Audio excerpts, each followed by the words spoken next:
کھایا تھا مارنے کے بعد سینہ چیر کے، تو وہ بھی جو ہے نا جب دیکھی اخلاق اور جو انصاف، تو کیا کری جسٹس نبی کریم صلی اللہ علیہ وسلم کا دیکھی تو کیا کری وہ بھی اسلام لے آئی تھی۔ جیسا اب حج فرض جو ہے نا اس آیت میں سورہ آل عمران کی آیت نمبر 97 میں اللہ تعالیٰ فرماتے ہیں، حج فرض جو یہاں سے ہے یہ آیت سے معلوم ہوتا ہے، وَلِلَّهِ عَلَى النَّاسِ حِجُّ الْبَيْتِ مَنِ اسْتَطَاعَ إِلَيْهِ سَبِيلًا وَمَنْ كَفَرَ فَإِنَّ اللَّهَ غَنِيٌّ عَنِ الْعَالَمِينَ، اور اللہ کے واسطے لوگوں کے ذمے اس مکان کا حج کرنا ہے، حج بیت اللہ کا، اللہ کے گھر کا حج کرنا ہے، یعنی اس شخص کے جو کہ طاقت رکھے، جس کے پاس ہم آگے پڑھیں گے کیا کیا چیزیں رہیں گی تو اسے حج کرنا ضروری ہے، وہاں تک کی سبیل کی، اور جو شخص منکر ہو اور جس نے انکار کیا، اللہ تعالیٰ تمام جہانوں سے یعنی غنی ہے، اس سے کوئی پرواہ نہیں ہے کسی کی، اگر کوئی اس کا انکار کرتے ہیں تو اسی کا نقصان ہے، اللہ بے پرواہ ہے، کسی کے ایمان لانے سے اللہ کو کوئی فرق نہیں پڑتا اور نئے لانے سے کوئی فرق نہیں پڑتا۔ اسی طریقے سے ایک حدیث مبارک میں نبی کریم صلی اللہ علیہ وسلم فرماتے ہیں کہ نبی کریم صلی اللہ علیہ وسلم سے دریافت کیا گیا کہ کون سے اعمال اچھے ہیں، آپ صلی اللہ علیہ وسلم نے ارشاد فرمایا اللہ اور اس کے رسول پر ایمان لانا، پوچھا گیا پھر کون، فرمایا اللہ کے راستے میں جہاد کرنا، پوچھا گیا پھر کون، تو ارشاد فرمایا حج مبرور۔ یہ حج مبرور کیا ہے اس کو ہم پڑھتے ہیں آگے، حج مبرور کے ٹاپک کو۔ اس کے بعد جو ہے حج مبرور کی فضیلت کیا ہے، حضرت ابو ہریرہ رضی اللہ عنہ ارشاد فرماتے ہیں کہ نبی کریم صلی اللہ علیہ وسلم نے ارشاد فرمایا ایک عمرہ دوسرے عمرے تک ان گناہوں کا کفارہ ہے، یعنی جب بندہ ایک عمرہ کرتا ہے اس کے درمیان اگر گناہ اس کے ہو جاتے ہیں تو وہ دوسرے عمرے تک اس کے سارے گناہ معاف ہو جاتے ہیں، لیکن حقوق العباد جو ہے وہ معاف نہیں ہوتے، جو اگر کسی رشتہ داروں کے ساتھ تکلیف کی یا کسی کو تکلیف دیے، کسی کے پیسے لے لیے، آپ کسی کی کوئی چیز لے لیے تو یہ معاف نہیں ہوتے، یا کسی کی چغلی کی یا کسی کو بہتان لگایا ہے تو اسی سے جا کے معافی مانگنے تک آپ کے وہ گناہ معاف نہیں ہوتے، اگر آپ عمرہ بھی کریں تو وہ معاف نہیں ہوتے، حقوق العباد معاف نہیں ہوتے، حقوق اللہ کے جو حقوق ہیں وہ معاف ہو جاتے ہیں، لیکن حقوق العباد جو لوگوں کے حق ہیں، جیسے ماں باپ کی نافرمانی کی ہے، یا بھائی سے کوئی لڑائی جھگڑا کیا ہے، یا کسی رشتہ دار سے لڑائی جھگڑا کیا ہے، یا کسی کا سامان لے لیا تو وہ معاف نہیں ہوتے، جو ان دونوں کے درمیان ہوئے ہوں، اور حج مبرور کا بدلہ صرف جنت ہے، اور حج مبرور کا بدلہ کیا ہے؟ جنت ہے۔ حج مبرور کیا ہے؟ وہ حج جس کے دوران کوئی گناہ نہ ہو، جب حج کر رہے ہیں آپ تو اس میں کوئی گناہ نہ ہو، کسی کی چغلی نہ ہو، کسی جھوٹ نہ ہو، کوئی چوری نہ کرے، کوئی اننیسیسری کام نہ کرے جو گناہ ہے، اور حج اللہ کے یہاں مقبول ہوگا، وہ حج جس میں کوئی ریا نہ ہو، اور کیا ہونا ہے یہ حج مبرور؟ یہ کسی کو دکھانے کے لیے حج نہیں ہونا چاہیے، اور نہ ہی اس میں کوئی گناہ ہونا چاہیے، اور حج جس سے لوٹنے کے بعد گناہ کی تکرار نہ ہو، اور ایون جو ہے اب حج کرنے کے بعد پھر گناہ بار بار نہیں کرنا، اگر وہ گناہ بار بار نہیں کرنا، اور جو ہے رجحان نیکی کی طرف آپ کا دل زیادہ کرنا اور نیکیاں زیادہ کرنا، تو یہ حج مبرور ہوگا آپ کا، وہ ہے جس کے بعد آدمی دنیا سے بے رغبت، دنیا سے جو ہے اتنا انٹرسٹ دنیا کا نہیں ہونا چاہیے، ہاں کھانے پینے کی جو ضرورت ہے اس کے لیے ہے، لیکن جیسے دن 24 گھنٹے 12 گھنٹے 14 گھنٹے جو ہے دنیا کی طرف بھاگتے، اللہ کو بھول رہے ہیں، نمازیں چھوڑ دے رہے ہیں، اور جو ہے دوسرے اعمال جو ہیں روزے چھوڑ دے رہے ہیں، تو وہ فکر میں نہیں رہنا، حج کرنے کے بعد جو ہے اس کی فکر کم ہو جانا، اور آخرت کی فکر اور اس کی دلچسپی بڑھ جانا۔ تو ابھی میں نے اس سے پہلے کہا تھا کہ حج کب فرض ہوتا ہے، یہ بات ہے، حج زندگی میں ایک مرتبہ ہر ایسے مسلمان پر فرض ہے، حج کیا ہے؟ ایک دفعہ ہے صرف زندگی میں، اور وہ بھی کس پہ ہے؟ آزاد ہو، جو قید نہ ہو، جو جیل میں نہ ہو، یا پہلے غلام ہوتے تھے وہ غلام نہ ہو، اور جو ہے بالغ یعنی کہ ایڈلٹ ہو، اور تندرست ہو، یعنی کہ اس کی ہیلتھ اچھی ہو، اور اس کے پاس ضروریات اصلیہ ہو، یعنی کہ اس کو سفر کرنے کے اتنے پیسے ہو، جیسے گھر، لباس، سواری، گھریلو سامان اور قرض وغیرہ سے زائد ہو، اس سے زیادہ گھر بھی ہو، کپڑے بھی ہو، سواری بھی ہو، اور گھر کا سامان ہو، اگر اس کے پاس کوئی قرض ہے تو اس کے پیسے دینے کے لیے بھی وہ پیسے ہوں، تو اس کے بعد اس سے بڑھ کے جو اماؤنٹ ہے اس سے اگر وہ اپنے گھر والوں کے اخراجات بھی رکھنا ہو، وہ جب وہاں سے نکل رہا ہے جیسے انڈیا پاکستان سے یا کوئی کنٹری سے جب آ رہا ہو تو گھر والوں کے لیے اب 1 مہینہ 2 مہینے کا سفر ہے تو اس کے پیسے بھی اتنے اس کے پاس ہونا چاہیے. تو اس کے بعد جو ہے اور ٹرانسپورٹیشن کا آپ کے پاس پیسے ہونا. تو یہ اگر پیسے جس کے پاس ہو جائے اس کے اوپر فرض ہے. اگر یہ پیسے کسی کے پاس نہ ہو تو اس کو فرض نہیں ہے. جب تک یہ پیسے اس کے پاس جمع ہو جائیں تو پھر حج کے لیے اسے آنا ضروری ہے. حج جو ہے سفر پہ جو آپ اسپینڈنگ کرتے ہیں اس پہ جو ہے حاجی کا اونٹ جو قدم اٹھاتا ہے، یعنی کہ نبی صلی اللہ علیہ وسلم ارشاد فرماتے ہیں کہ حاجی جو حج پہ جو آ رہے ہیں ان کا اگر اونٹ جو قدم اٹھاتا ہے تو جو قدم زمین پر رکھتا ہے تو ہر قدم کے بدلے اللہ سبحانہ و تعالی حاجی کے نام اعمال میں 1 نیکی لکھ دیتے ہیں اور 1 گناہ مٹا دیتے ہیں. یعنی دیکھیے آپ اگر سے انڈیا سے چل کے کوئی اونٹ آ رہا ہے تو اندازہ کریے آپ کتنے اسٹیپس ہوتے ہیں، تو ہر اسٹیپ پہ اللہ تعالیٰ جو ہے کتنے لاکھوں اسٹیپ لگتے ہوں گے، اتنے 1000 کلومیٹر کی دوری پہ ہے. تو یہ سمجھانے کے لیے نبی صلی اللہ علیہ وسلم فرما رہے ہیں کہ اس کے ایک اونٹ پہ کے قدم پہ اس کے 1 گناہ مٹ جاتا ہے اور 1 نیک اعمال لکھ دیا جاتا ہے اور 1 درجہ بلند کیا جاتا ہے. حج سے گناہوں کا صفایا ہو جاتا ہے، کمپلیٹ نیٹ ہو جاتا ہے. آدمی جتنے بھی گناہ اس نے کیے ہیں وہ سب ختم ہو جاتے ہیں. رسول اللہ صلی اللہ علیہ وسلم نے ارشاد فرمایا اے عمر تم نہیں جانتے کہ اسلام لانا حالت کفر میں کیے گئے تمام گناہوں کو ختم کر دیتا ہے.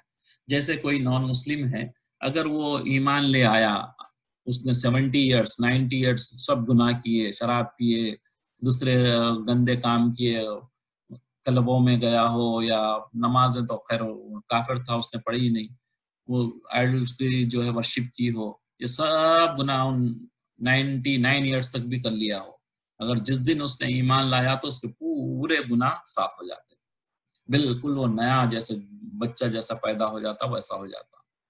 تو اسی طرح دین کے لیے ہجرت کرنا بھی گزشتہ گناہوں کو مٹا دیتا ہے. جیسے اب سیریا وغیرہ میں جو تکلیف ہو رہی ہے وہاں پہ مار رہے ہیں کر رہے ہیں تو اس کی وجہ سے وہ نکل کے کہیں دوسری جگہ جا رہے ہیں تو بھی ان کے سارے گناہ معاف ہو جاتے ہیں.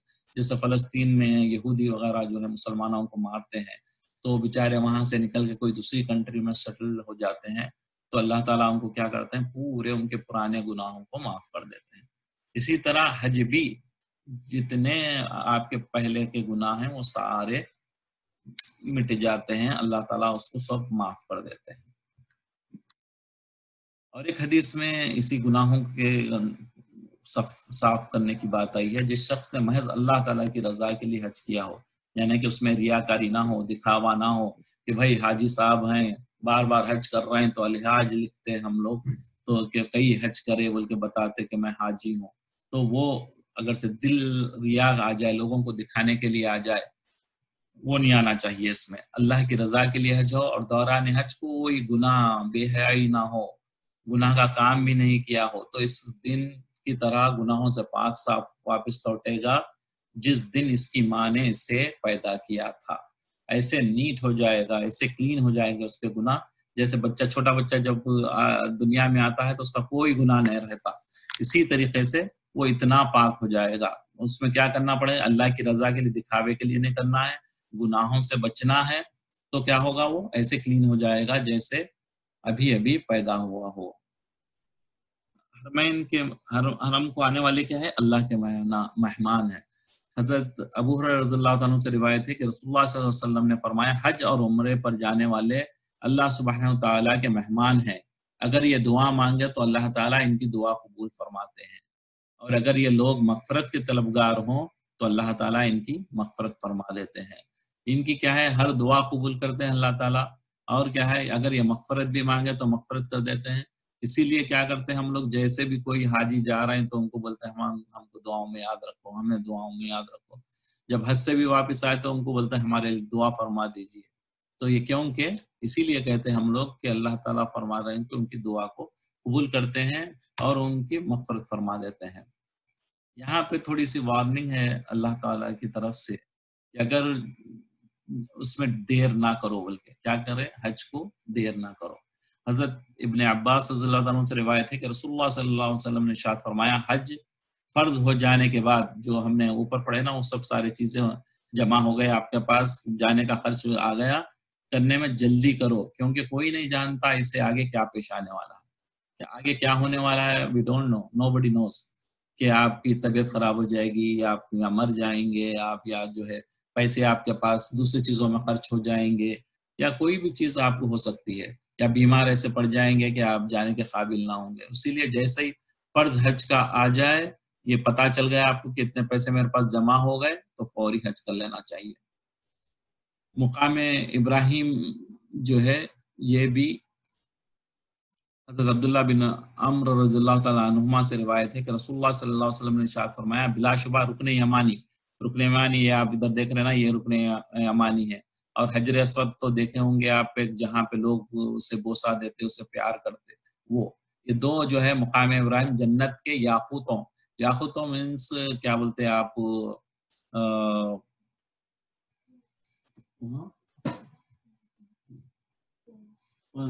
پلس جو ہوتے نا وہ کلر کے ہوتے، یاقوت بولے تو کلرفل ہوتے وہ، تو جس کی چمک دمک اور روشنی اللہ سبحانہ تعالیٰ نے بجھا دی ہے، اس کو کیا کرے اللہ تعالیٰ ڈم کر دیا، بالکل وہ پتھر کے جیسے دکھ رہا ہے، لیکن دراصل یہ بہت روشنی والے تھے.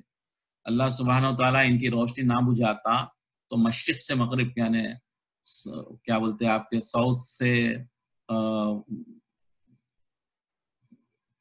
اتنی تک ہر چیز کو یہ دونوں پتھر روشن کر دیتے، نارتھ سے ساؤتھ تک، تو یہ کیا کر دیتے، پورا روشن کر دیتے تھے مشرق سے مغرب تک.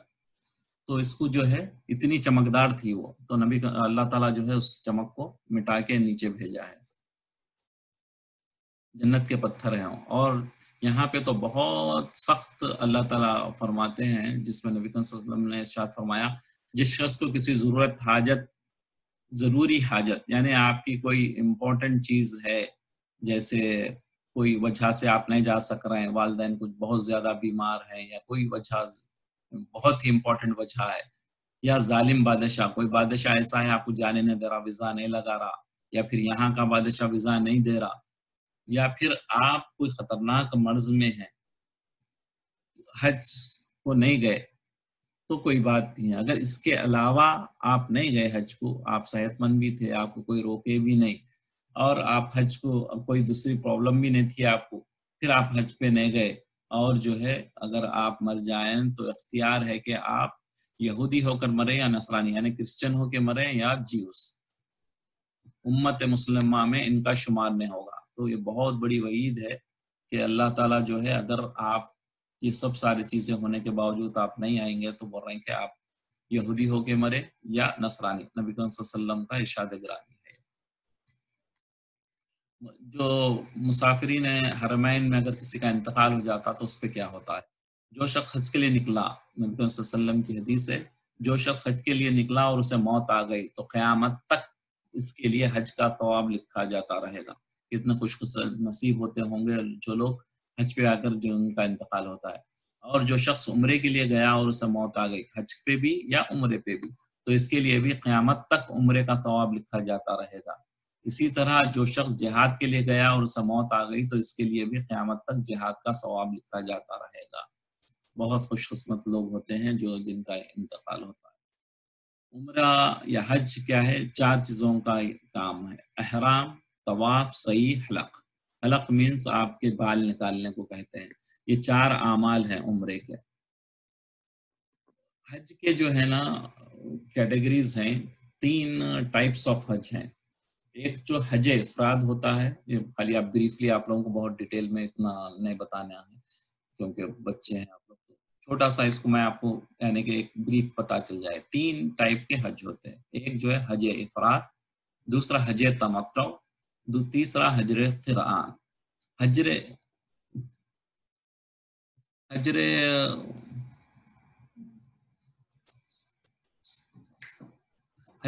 افراد کیا ہوتا ہے؟ یہ جو ہے حج دنوں میں صرف حج کی ادائیگی کے لیے احرام باندھنا ہے. جب قریب حج کے دن ہوتے ہیں، قریب حج کے دن جب ہوتے ہیں تو یہ حج کیا جاتا ہے. عمرہ نہ کرتا، عمرہ نہیں کرتے، ڈائریکٹ جو ہے یہ حج کرتے. حج افراد کیا ہے؟ ڈائریکٹ عمرہ کرتے اس میں قربانی بھی نہیں ہوتی، اس پہ ڈائریکٹ حج کرتے، عمرہ نہیں کرتے. جیسے جدہ وغیرہ میں جو رہنے والے ہیں وہ سیدھے جو ہے منا کو چلے جاتے، ڈائریکٹلی جو ہے منا جاتے ہیں، اور ان پہ قربانی نہیں رہتی. قربانی سے مراد یہ حج کی قربانی. اگر آپ جیسے ہم پڑھے نا قربانی کے اس میں پہلے کہ جو آپ کو قربانی کا آپ سلیبس آپ کا کمپلیٹ ہو جائے تو اس کو جو ہے دینا ضروری ہے.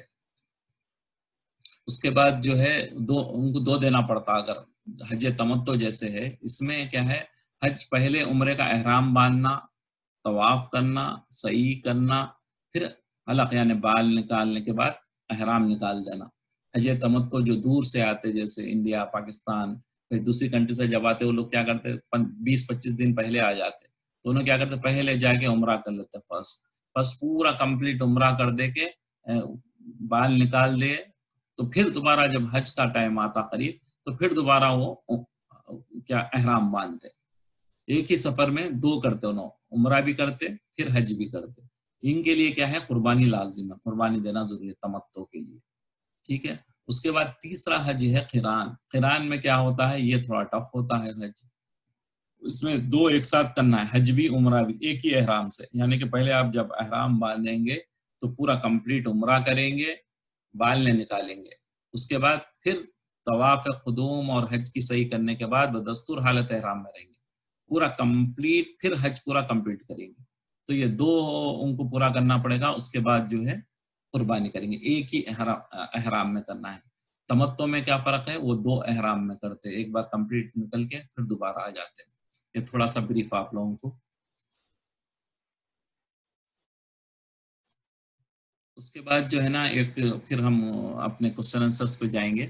اور ایک نبی یہاں سے جب مدینہ منورہ جاتے ہیں تو اس کی سختیاں آتے ہیں. ہمیشہ ہم لوگ بھی جاتے تو زبان سے کچھ بھی کہہ دیتے کر دیتے، ارے یہ خراب چیز ملی، ہوٹل اچھی نہیں ہے، کھانا اچھا نہیں مل رہا. ان کی بھی بہت احتیاط کرنا چاہیے.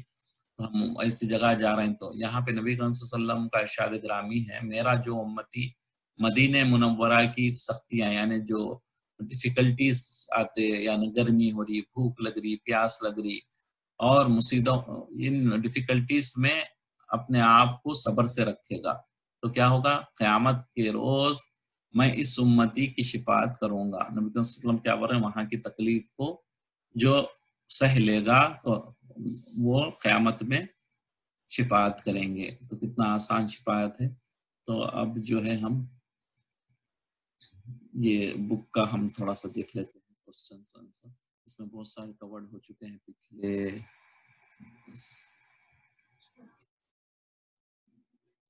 ہماری عید الاضحیٰ کی کلاس لیے تھے جب اس کی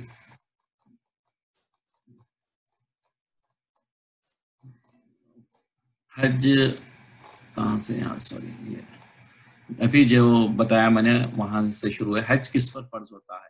حج کے لیے عاقل ہونا ہے، یعنی آپ کے ایڈلٹ ہونا ہے، قیدی نہ ہونا، راستہ پورا من رہنا. جنگ وغیرہ ہو رہی تو بھی آپ کو حج نہیں کر سکتے آپ.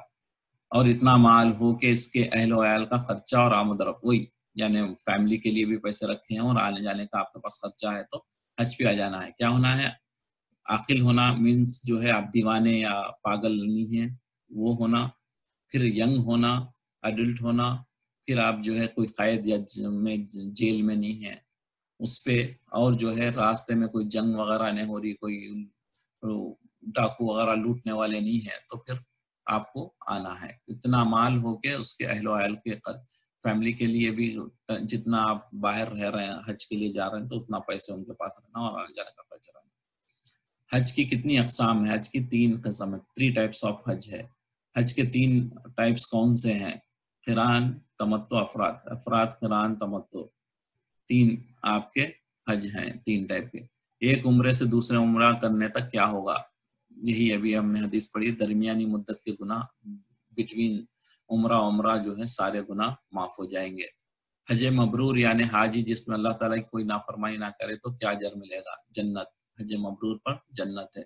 حج اور عمرہ پر جانے والے کیا اللہ کے مہمان ہوتے ہیں؟ جی ہاں، پڑھے ہم نے. حج اور عمرے پر جانے والوں کی کیا دعائیں قبول ہوتی ہیں؟ یہ بھی ہم نے پڑھا. جی ہاں، مغفرت مانگے تو اللہ تعالیٰ ان کی مغفرت بھی قبول کرے. حاجی کے سفر پر کیا اجر ملتا ہے؟ اونٹ کے ہر قدم پر ایک نیکی لکھی جاتی ہے اور ایک گناہ مٹا دیا جاتا ہے. گناہ نہ ہونے کی صورت میں ایک درجہ بلند کر دیا جاتا ہے. حج فرض ہو جانے کے بعد کیا تاخیر کی جا سکتی؟ جی نہیں، حج کو جلدی ادا کرنا چاہیے، کیونکہ کوئی نہیں جانتا کہ آگے کیا آنے والا ہے. کسی شخص کو کسی ضروری حاجت ظالم بادشاہ یا خطرناک مرض نے نہ روکا تو وہ مر جائے تو کیا ہوگا؟ نبی کریم صلی اللہ علیہ وسلم نے فرمایا اسے اختیار ہے کہ وہ یہودی ہو کر مرے یا نصرانی، ابھی ہم نے حدیث پڑھی ہو، جیوز ہو کے مرے یا کرسچن. جو شخص حج یا عمرہ کے لیے نکلا اور اسے موت آ گئی تو کیا ہوگا؟ حج یا عمرے کا ثواب قیامت تک لکھا جاتا رہے گا. کیا حج زندگی کے پچھلے گناہوں کو کمپلیٹلی ختم کر دیتا ہے؟ جی ہاں. عمرے کے 4 افعال یہ بھی ہم نے پڑھے ہیں، احرام، طواف، سعی اور بال نکالنا سر کے. کیا حجر اسود قیامت میں بوسہ دینے والے کے حق میں گواہی دے گا؟ جی ہاں. جنہوں نے حق کے ساتھ اسے بوسہ دیا اسے یہ جو ہے گواہی دے گا قیامت میں. حجر اسود جب جنت سے اترا تھا تو دودھ سے بھی زیادہ سفید تھا، مگر اب کالا کیوں ہو گیا ہے؟ انسانوں کے گناہوں نے جب اس کو بوسہ لے کے گنہگار لوگ جب اس کو یہ کرتے ہیں، چومتے، اس کی وجہ سے وہ کالا ہو گیا ہے، اب بلیک ہے وہ. حجر اسود اور رکن یمانی کو چھونے سے کیا ہوگا؟ بے شک ان کا چھونا گناہوں کا کفارہ ہے. حجر اسود اور مقام ابراہیم یہ کہاں کے پتھر ہیں؟ یہ دونوں جنت کے یاقوت ہیں، ابھی ہم نے پڑھا تھا. حجر اسود، مقام ابراہیم یاقوت ہیں تو چمکتے کیوں نہیں؟ کیونکہ یہ جب وہ ہیں تو کیوں نہیں چمک رہے؟ یاقوت ہیں. اللہ نے ان کی چمک کو مٹا دیا ہے، ورنہ یہ دونوں ابھی ہم نے پڑھا تھا مشرق سے مغرب تک، ساؤتھ سے نارتھ تک جو ہے اس کو چمک دے دیتے ہیں. عشرہ ذی الحجہ یہ ہم پڑھے تھے ہماری پچھلی کلاس میں. ذی الحجہ یعنی حج کے مہینے کے پہلے 10 دن میں عبادت اللہ کو کتنی پسند ہے؟ اللہ کو سارے دنوں سے زیادہ ان دنوں کی عبادت پسند ہے. عشرہ ذی الحجہ یعنی حج کے مہینے کے پہلے 10 دن کا روزہ اور رات کی عبادت کا ثواب کیا ہے؟ ہر دن کا روزہ سال بھر کے روزوں کے برابر اور ہر رات کی عبادت شب قدر کے برابر. یوم عرفہ کے روزے کی فضیلت کیا ہے؟ اللہ تعالیٰ پچھلے سال اور آئندہ سال کے گناہوں کو معاف کر دیتے ہیں. کوئی دن ایسا ہے جس میں اللہ تعالیٰ یوم عرفہ سے زیادہ اپنے بندوں کو جہنم سے رہائی دیتا ہو؟ جی نہیں. یعنی سب سے زیادہ اللہ تعالیٰ رہائی کب دیتا ہے لوگوں کو جہنم سے؟ یوم عرفہ کے دن. جانور کی قربانی کس کی سنت ہے اور قربانی کا کیا اجر ہے؟ قربانی ابراہیم علیہ السلام کی سنت ہے اور جانور کے ہر بال کے بدلے ایک نیکی لکھی جائے گی. قربانی کن پر واجب ہے؟ عاقل، بالغ، آزاد ہونا، مسافر نہ ہونا اور صاحب نصاب ہونا. یہ بھی ڈیٹیل میں ہم بات کر چکے ہیں. قربانی کا نصاب کیا ہے؟ جیسے جو زکوٰۃ کا ہے سیم ایگزیکٹلی وہی ہے. 7.5 تولہ سونا یا 52.5 تولہ ہے یا چاندی یا اس کے برابر نقد رقم، یعنی اتنی اماؤنٹ ہو، یا پھر آپ کو یعنی کہ سٹاک ہو آپ کے پاس، ضرورت سے زیادہ گھریلو سامان بھی ہو. یعنی 2 فریج ہے تو 1 فریج کاؤنٹ میں آ جائے گا، وہ ٹوٹل پھر ویلیو آپ کی کاؤنٹ کر کے پھر وہ دینا پڑے گا. نبی کریم صلی اللہ علیہ وسلم نے بی بی فاطمہ رضی اللہ تعالیٰ عنہ سے اٹھو اور اپنی قربانی کے پاس رہو کیوں فرمائے تھے نبی کریم صلی اللہ علیہ وسلم؟ اس لیے کہ اس کے خون کا پہلا قطرہ گرنے کے ساتھ ہی تمہارے سارے گناہ معاف ہو جائیں گے. یہ قربانی کا جانور اپنے گوشت اور خون کے ساتھ لایا جائے گا اور تمہارے ترازو میں 70 گنا زیادہ کر کے رکھا جائے گا.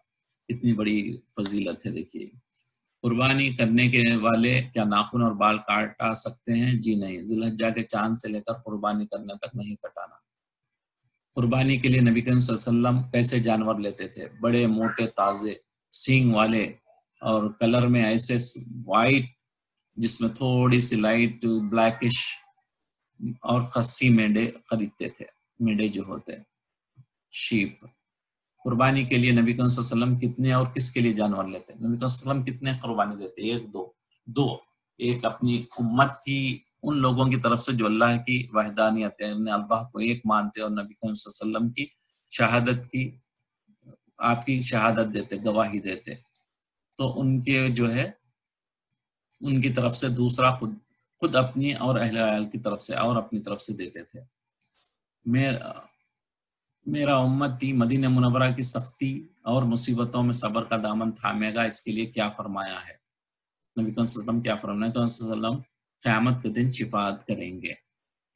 الحمدللہ یہ ہماری جو ہے کلاس کا یہ آخری یہ تھا. اب جو ہے آخری میں دعا پڑھ لیں. یہ بھی دعا کا بھی میں بتاؤں کہ جو بھی کوئی ایسی مجلس میں بیٹھے جس میں فضول بات بھی ہوتی ہو اور وہ اٹھنے سے پہلے دعا پڑھ لے تو اس کے گناہ جو اس مجلس میں ہوئے تھے بخش دیے جائیں گے. یعنی کوئی اب ہم جیسے بات کر رہے ہیں کوئی کمی کوتاہی ہو گئی تو اللہ اس کو معاف کر دیں گے. اور یہ جو ہے ہم کو معمول بنانا چاہیے. کبھی گھر میں آپ دعوت وغیرہ میں بیٹھے ہیں اور جو ہے ہم کوئی بھی باتیں کرتے ہیں دنیا کی باتیں کر دیتے ہیں, اس وقت جو ہے ہم جب کمپلیٹلی ہماری دعوت ختم ہوتی تو یہ دعا پڑھ لینا چاہیے. سبحانک اللہم وبحمدک اشہد ان لا الہ الا انت استغفرک واتوب الیک. تو اس سے ہمارے جتنے گناہ ہوئے ہیں وہ سب معاف ہو جائیں گے. تو انشاءاللہ جو ہے یہ کلاس کا ہم یہیں ختم کرتے ہیں. جزاک اللہ خیرا.